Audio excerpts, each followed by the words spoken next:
Good morning, good afternoon, good evening, wherever you are. It's good to be with you again. It's been a while, a little over a week now. I've had this nagging little head cold. Nothing serious, but it left me sounding like I was talking from the far end of a long tunnel. So I decided I'd wait until my voice was a little more normal before doing another video, and I trust I made it to that point. In any event, today I'd like to talk a little bit about passports and citizenship in Panama. It's an interest to some people. But some of the statements can be a little misleading and need to be clarified. Sometimes there are scams involved with it too, unfortunately, and those need to be mentioned. Now, I should start by saying that in Panama,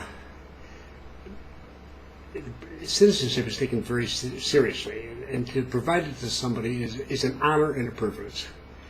It does not happen very often. Every year, 200-300 people that I've noticed, at least in the papers, have received citizenship. And when I've seen the list of countries they represent, they've been almost entirely, if not entirely, from Latin America. I've never noticed any from North America or Europe. They are few and far between. And the one reason for that is that Panamanians have set up this permanent residency program, which I'm sure you know about if you've been looking into this at all. And if you meet the requirements and you qualify for it and receive permanent residency, you'll have many of the same rights as a citizen. You'll have a cedula, which is a national ID card. However, it will have a big letter E on it. E stands for extranjero in Spanish, which means foreigner.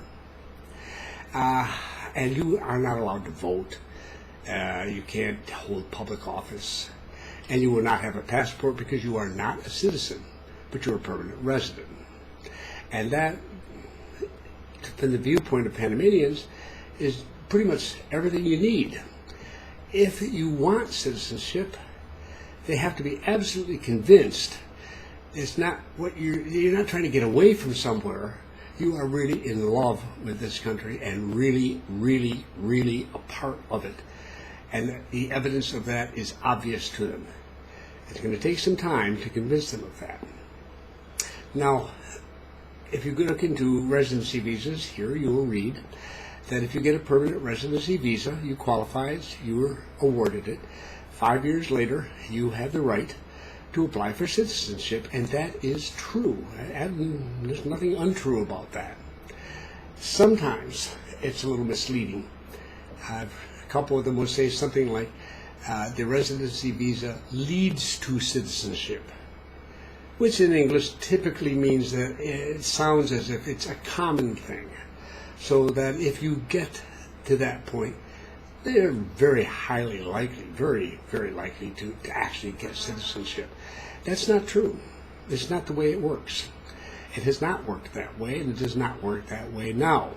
Now, in 5 years, or 6 years, or 7 years from now, or who knows when, the government may change its policies on this. But the truth of the matter is that citizenship is not awarded at all commonly just because you've had a permanent residency visa for 5 years, no matter how nice a person you may be. So when it's stated like it leads to citizenship, that can be misleading. However, some of the firms down here who help with that know there are people out there who really want citizenship, and so they massage the English so that it sounds like it's a pretty done deal, when in fact it is not. They want the money, the fees involved. I understand that. And they actually haven't said anything that's really wrong, but it can be misleading. Then we have others. And one was brought to my attention by a retirement wave member today. And I tell you, it's a website. And I'm not going to share it with you because I'm not giving them any sort of traffic whatsoever. In a nutshell, it's one of these, the identity of the site owner and so forth is not present. There's no address. There's no name involved. If you check it out, you can't find out who actually owns it. It's apparently run out of the United States, not down here in Panama. And basically they say that you pay them amount of money that's equivalent to 5 or 6 residency visa applications, and they will get you citizenship and naturalization and everything in a couple weeks, and you don't even have to come down. You can ship everything down by FedEx, documents and what have you, by FedEx or DHL. That's not true. It's just as simple as that. But what really aggravates me is that two things. One is they suggest that fairly clearly that they're able to do this because of the close relationships they have with immigration and customs, and then go on to say that particularly the directors of both of these agencies. Oh boy. To begin with, customs has absolutely nothing to do with citizenship, so they're being tossed in there, I guess because they think it will sound more impressive to you when you read it. But the fact of the matter is they have nothing at all to do with citizenship. And the director of immigration, I don't know whether it's a man or a woman now, we've had both, whoever it is, would probably have a fit if they knew that their title was being used in this manner on a website somewhere. There's a reason why that site's not located in Panama. But in any event, what really galls me is that they say in bold type, and all of this is totally legal. No, it is not. It's totally illegal. It is totally wrong. But the implications there are that they can get it anyhow. But the direct statement is that it's totally legal. Folks, let's use a little common sense here, and I'm sure you would, but I just want to stress it. If it were totally legal, it would be offered by all sorts of law firms down here. Everybody would know about it. Now, out in the Caribbean islands, you can actually purchase citizenship, but it usually costs like a couple $100,000 or more. You have to fill out a whole bunch of documents, but you can be granted citizenship and be given a passport after you've done all that and paid all that money. Okay, that if you go to those countries, into their websites and law firms or their information websites or what have you, they're very open about it. They'll tell you, yeah, you can do this. They'll encourage it. Obviously, there's a lot of money involved with it. And many of these islands don't have a lot of income coming in from other things, and this is very useful to them. It's totally not true here, and you are not going to see that sort of approach used here because it is not legal. It's just that simple. So if you don't see it everywhere, it ain't true. In addition, I can tell you that in 12 and a half years, I have not met one expat that has gone through this process of the residency visa 5 years later, applying for citizenship, who got citizenship. Certainly nobody from North America. Now, it may be possible that it's happened. I didn't hear about it. But the simple fact of the matter is if it does happen, everybody's going to know about it in the expat community here. It will be like wildfire. It will run right through the social media and everywhere else. I mean, we're all going to know.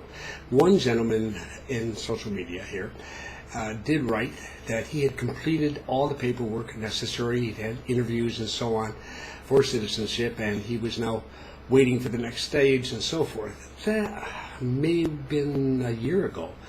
I haven't heard anything more, and I have a suspicion that it's hung up because it requires all sorts of agreement here, and it's just so rare.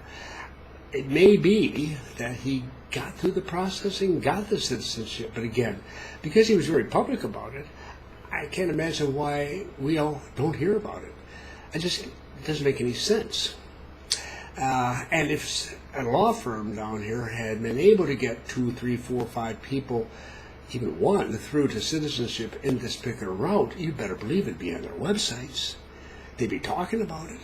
They'd probably pay the person to sit there and do a little video with them and talking about it. I mean, this would be big news, very big news. And it would be very, very controversial with the Panamanian people who are not interested in their citizenship being handed out in any manner like that to anybody for money or any other reason. So, in a nutshell, if they're promising you you're going to get a passport, you're going to get citizenship, we've got it all set up, even though we have a sort of a hidden website, we don't give you much information and so on. They give you a cell phone number to call, this particular one. then just ignore it. Just completely ignore it. It's not true. If those that you do read that are perfectly legitimate organizations here, they leave you the impression that it's going to be fairly common and fairly easy to get citizenship following that 5-year period, take that with a big grain of salt, because nobody knows what the policies are going to be by the time you get to that point. And so if you're counting on that happening, that's not a good idea. So I don't want to disappoint people. I know it's become a popular thing in some circles and what have you, but this country, it doesn't happen. And when the day comes that you can come down to a website, or surely my website, my YouTube channel, if I've got people who've been through this process and have successfully gotten their citizenship, I will be happy to bring some of them on to discuss it in detail so you'd have an idea of what was involved. But I don't have anybody to share that with you. I haven't heard of a soul. So common sense tells you this, that when the day comes that this is a common thing, a normal thing, or an easy thing, or you just pay some extra money and you get it through some magical way, you won't have to find it on some website somewhere. You'll find it everywhere you go, and people will be talking about it. And when you come down, you'll meet people who have gone through it, and you'll be able to talk to them yourself. Until that time, you have to accept the fact that you're here for permanent residency, and in 5 years' time, you can apply for citizenship, and at that point in the future, it may or may not be accepted, it may or may not move forward, but you don't count on it happening. You have to work for that, and you have to hope that things all fit together and happen properly for you. And if that's what you really want, I hope, and you're legitimate, and you really love this country, and you really do feel as if you are a Panamanian, and Panamanians agree, this person is one of us now, hey, that's wonderful. I'm proud of you. I'm delighted, and congratulations. But until that happens, I would put that aside as your primary purpose for coming to Panama.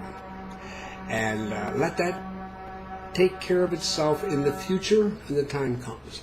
In the meantime, come down to be a permanent resident, get so much of the good stuff, so to speak, the discounts and everything else that people can receive if they're the proper age, old folks like me, and everything else that comes with being a resident of Panama. And be satisfied with that. And then if that works for you and you really love it and you really want to be a citizen, by all means, go for it in a few years. But take it one step at a time, and don't let anybody, anywhere, tell you it's easy, it's simple, we can take care of it, you just give us a pile of money and we'll take care of everything. It doesn't work that way. In any event, thank you very much for dropping by. I hope this is a little bit helpful to you, and I look forward to having another opportunity here when my voice is even a little bit better than it is today. Thank you for your patience.